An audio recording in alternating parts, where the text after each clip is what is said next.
Assalamualaikum warahmatullahi wabarakatuh. Perkenalkan, nama saya Wahyu Faldian, NIM A11 2022 14572. Di sini saya akan mempresentasikan proyek UAS Bengkel Coding. Di mana dalam proyek ini saya selaku mahasiswa diminta untuk membangun model machine learning untuk memprediksi apakah air dapat diminum atau tidak berdasarkan fitur kimiawi yang tersedia. Di sini saya telah diberi modal yakni sebuah dataset water potability atau potabilitas air.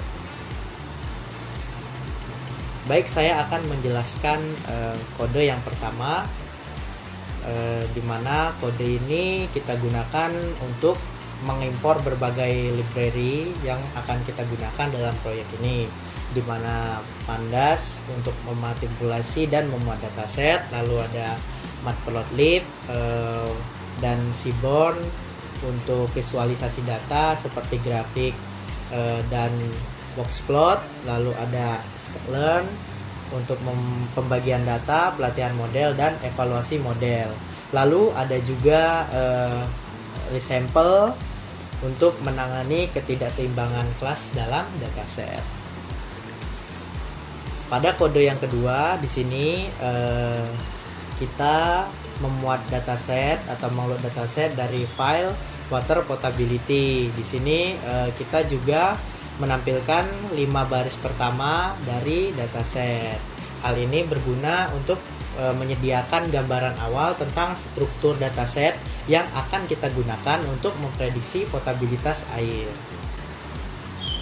Lalu untuk kode yang ketiga, di sini bertujuan untuk mengecek missing value dalam dataset, dan di sini kita menghandle missing value dengan mengimputasinya menggunakan nilai rata-rata untuk kolom tertentu. Saya lihat di sini terdapat missing value ya di pH, sulfat dan trihalometanes. Lalu kita melakukan imputasi ya untuk kolom ini, dan setelah diimputasi maka missing value-nya berubah. Nah, ini berguna untuk menjaga integritas dataset dengan mengganti nilai yang hilang. Jadi dia tidak mempengaruhi proses train model atau pelatihan model.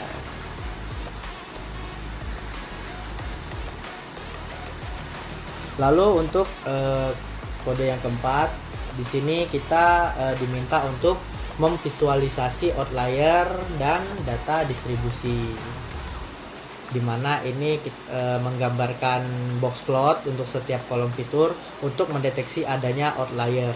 Outlier itu apa sih? Outlier itu bisa dibilang nilai yang ekstrim.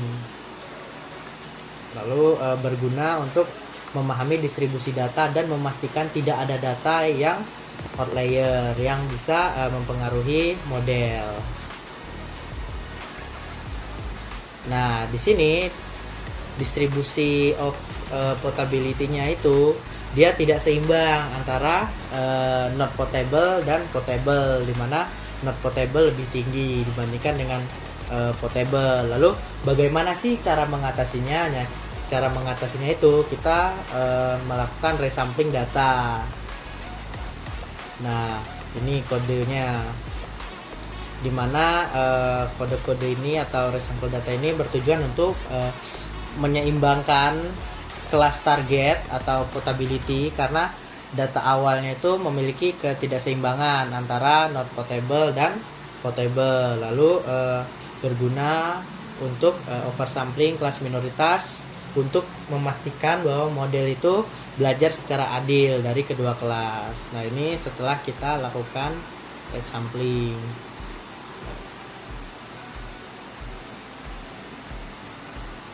Untuk kode yang keenam, di sini kita diminta untuk memvisualisasikan heatmap korelasi atau correlation heatmap dan juga fitur distribusi atau distribution fitur. Ini hanya kode graph plot. Jadi ini tujuannya ya untuk menampilkan peta korelasi antara fitur dalam dataset untuk melihat hubungan antar fitur. Nah, apa sih gunanya kita menampilkan ini selain diminta untuk menampilkan korelasi dari soal untuk project, di sini juga sebenarnya memiliki kegunaan untuk membantu kita itu memahami fitur mana yang saling berhubungan dan relevan untuk model prediksi.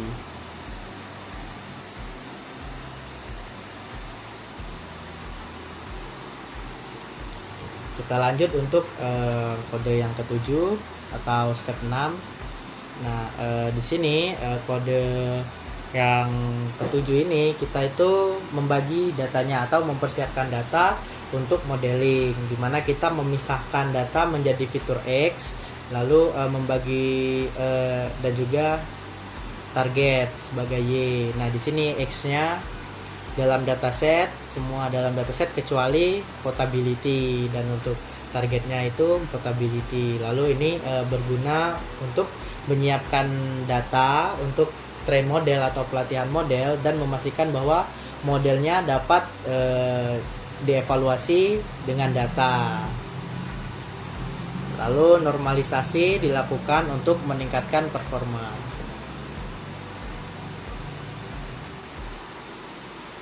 Oke, untuk step yang ketujuh yakni kita membuat dan mengevaluasi model. Di sini model yang kita buat ada 3, yakni gradient boosting, random forest, dan nah, jadi berguna untuk memprediksi potabilitas air, dan kita akan membandingkan akurasi dari model-model tersebut. Di sini codingan ini kita akan menampilkan correlation matriknya dengan plot yang sebelum dinormalisasi dan sudah dinormalisasi. Seperti ini. Untuk gradient boosting seperti ini correlation matriknya.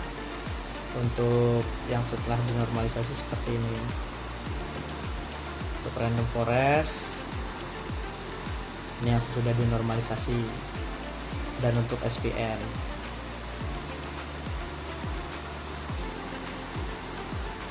Oke, untuk step ke-8 di sini kita ya hanya menampilkan hasil saja atau menampilkan akurasi untuk masing-masing algoritma. Di sini ada akurasi dari model gradient boosting yang sebelum dinormalisasi dan setelah dinormalisasi. Nah, di sini mengapa sih gradient boosting dan random forest itu dia memiliki akurasi yang sama sebelum dan sesudah normalisasi.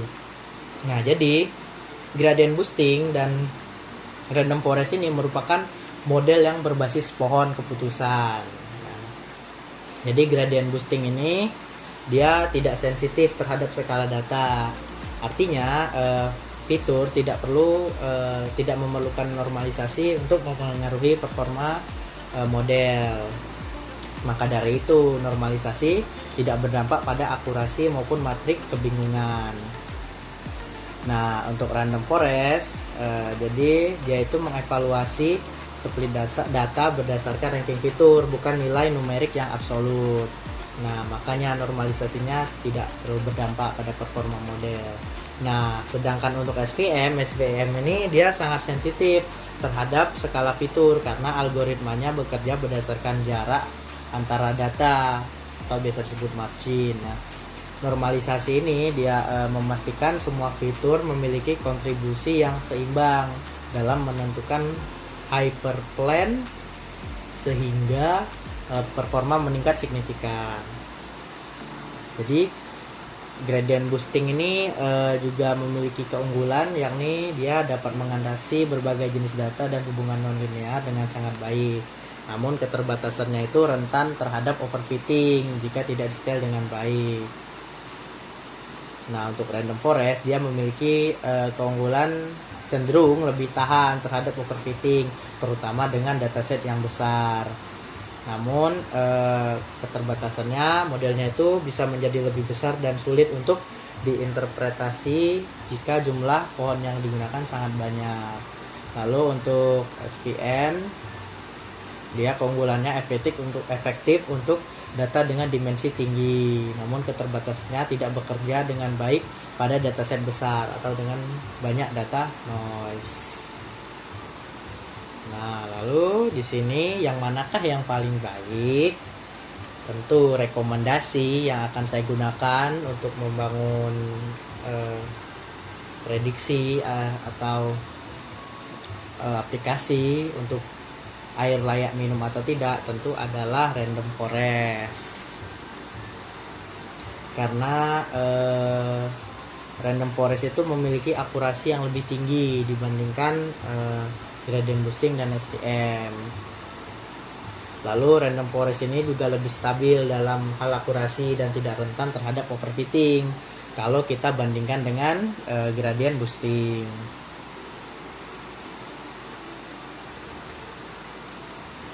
Oke, mungkin ada satu lagi di sini kita juga mengimpor Choplib untuk mengunduh Choplib ini scaler, dan kita menyimpan semua model atau ketiga model ini ya, gradient boosting, Random Forest, dan SVM. Oke, kita masuk untuk penjelasan app Python-nya.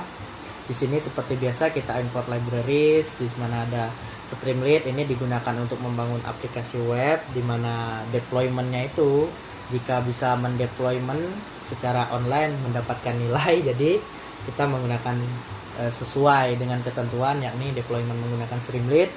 Lalu ada Pandas, lalu ada Joplib juga digunakan untuk memuat model yang telah kita train tadi, dan juga ada OS ini untuk berinteraksi dengan file system. Lalu di sini kita mengload model Random Forest ya, dan juga scaler yang telah kita download. Lalu untuk kode berikutnya di sini hanya sekedar title ya, atau judul untuk website di Streamlit-nya. Lalu ada kode untuk sidebar. Di sini untuk input fitur di mana pH, hardness atau kekerasan, lalu ada solid, ada chloramine, sulfat, conductivity, organic carbon, lalu ada trihalomethanes atau trihalometana, lalu ada turbidity.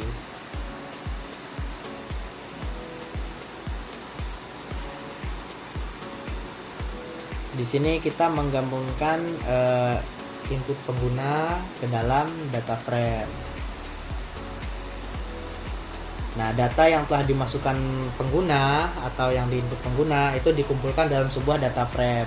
Setiap parameter kualitas air, pH, dan lain-lainnya itu diproses menjadi satu baris data yang kemudian akan kita gunakan untuk prediksi. Di sini juga ada translate column names atau nama fitur bahasa Indonesia ke bahasa Inggris.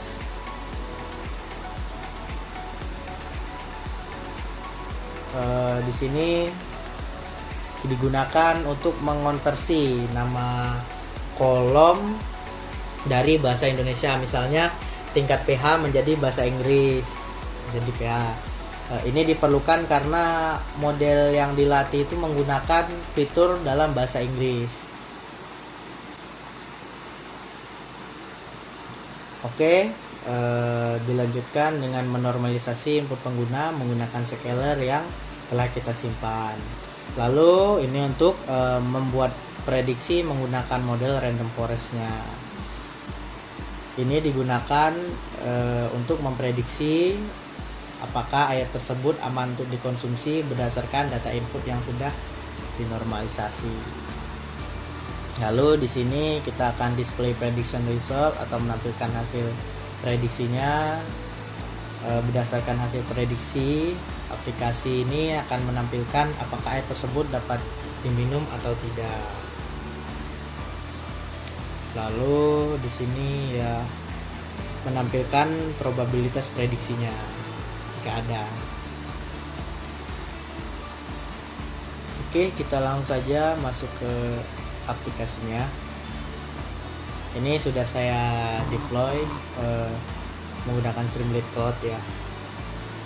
Dengan tingkat pH air 7, kekerasan 100 mg, lalu ada padatan terlalu 20.000, lalu ada kloramin 6, lalu ada sulfat 200, konduktivitas 400, karbon organik 15, trihalometana 60, dan kekeruhannya 2,5, diprediksi oleh model Random Forest airnya dapat diminum atau aman untuk dikonsumsi. Di sini probabilitas prediksinya. Nah, bagaimana jika dengan pH-nya 0 atau basa? Nah, di sini prediksinya tidak dapat diminum atau tidak aman untuk dikonsumsi. Oke, mungkin cukup sekian video presentasi dari saya. Apabila ada kesalahan dalam penjelasan maupun penuturan, saya meminta maaf yang sebesar-besarnya.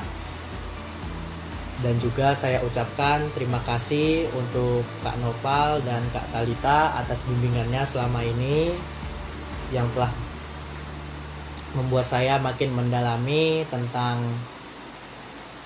machine learning, beberapa algoritma dan sebagainya.